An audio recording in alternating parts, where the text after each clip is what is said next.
On behalf of Junior Achievement of Utah and Idaho, welcome to JA Finance Park, and thank you for volunteering. You're playing a crucial role in helping students take their first steps toward understanding real-world finances. In the next few minutes, we'll walk you through what the day looks like, what the students have been learning, and how you can make the most of your time with them. JA Finance Park gives students a safe environment to practice adult decision-making before they face those choices in real life. Students will be creating a 1-month budget for a young adult profile. The goal is to build financial capability, confidence, and long-term thinking about careers, saving, and financial wellness. Before we begin, I want to let you know that as a volunteer, you're not expected to be a financial expert. Just be yourself. Your enthusiasm, life experience, and willingness to engage make all the difference. Before coming to JA Finance Park, students complete several lessons that prepare them for the simulation. These lessons focus on key aspects of personal finance and help students build a foundation for the real-world budgeting experience they'll have during the simulation. As a volunteer, you'll be assigned to a storefront with a group of students. This storefront will act as your group's home base. You'll greet and guide students, lead group discussions, monitor progress and answer questions, help pace your group, and collect iPads at the end of the simulation. You will be given a volunteer guide with instructions and questions to help you facilitate thoughtful discussions throughout the day. If you ever feel unsure or have questions, just ask the JA staff. We're here to support you. Remember, students are excited to have you there. You'll be amazed at how much impact you can have just by listening, asking open-ended questions, and cheering them on. Here's a quick look at the simulation schedule. Students will gather in Town Square, and the JA staff will introduce the day. Students will then break into storefront groups. During the simulation setup, students will receive an iPad and a life scenario for the day. During the research phase, students rotate through storefronts to learn about categories like housing, groceries, and transportation. During the shopping phase, students return to expense categories and make purchases. At the end of the day, students answer reflection questions and participate in a group discussion. In the next few minutes, we'll go into more details.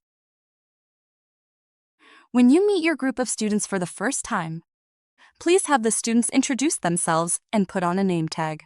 We'll start with an icebreaker activity to get everyone comfortable with talking and asking questions. Students will have a volunteer interview sheet they can choose questions from to ask you. An example question would be, "When you were my age, how did you make money?" After a few minutes, the JA staff will bring your group iPads, and the students will log in and begin the simulation by answering a few questions about their attitude towards budgeting, choosing a few of their interests, and selecting an avatar. Students will then see their young adult profile for the day.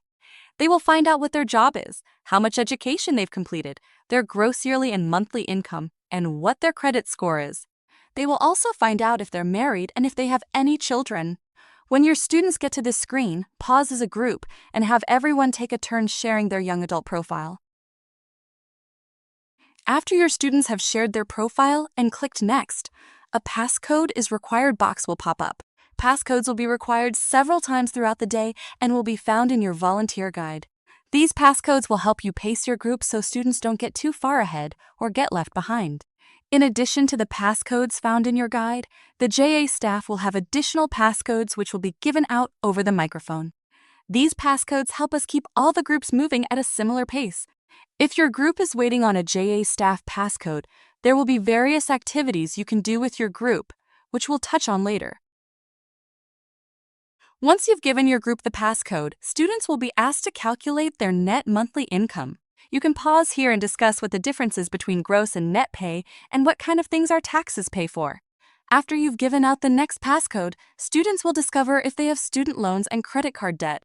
They will also decide how much money to put towards savings and any debts.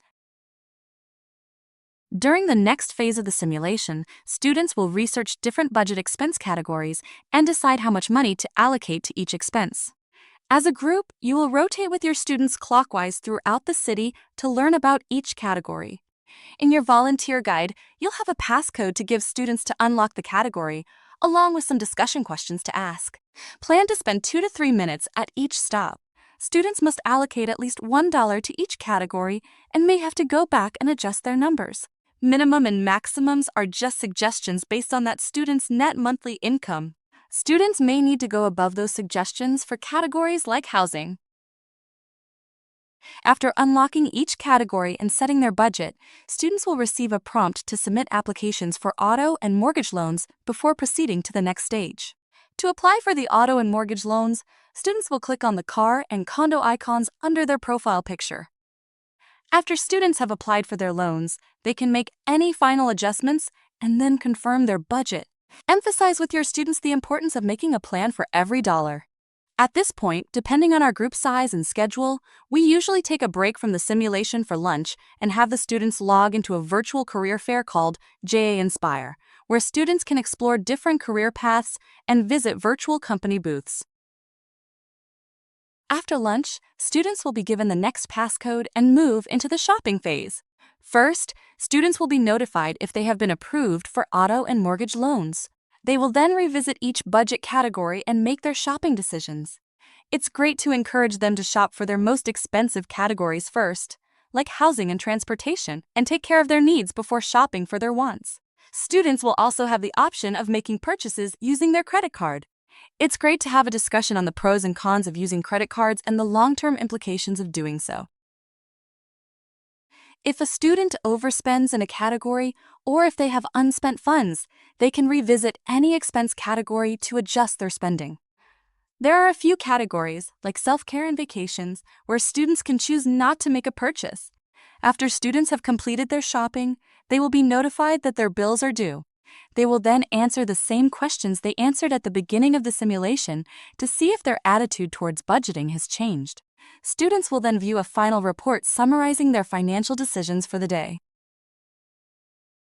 As your students complete the simulation, congratulate them on a job well done and lead a group discussion, asking some of the questions found in your volunteer guide. If time permits, consider sharing with the students about some of the personal finance lessons you've learned. JA staff will collect all the iPads and then welcome groups back to the town square for the final wrap-up. Let's go over some frequently asked questions. What if I don't know that much about personal finances? That's fine. Your job is to support students, ask good questions, and help them think critically about their decisions. We'll give you all the tools and talking points you need. What happens if an iPad malfunctions or a student gets stuck? Flag down a JA staff member. We'll be happy to take care of it. What if a student finishes early, or my group is waiting for a passcode? Your group will be provided with optional activities like soft skills packets, SMART goals worksheets, and a Would You Rather financial game. Feel free to use these to make the best use of any downtime. We can't say it enough. Thank you for volunteering. Being a positive role model doesn't require perfection. Your presence makes a real difference. You're helping students build confidence and skills to manage their money and plan for their futures. Thanks again for helping Junior Achievement of Utah and Idaho shape the future, one student at a time.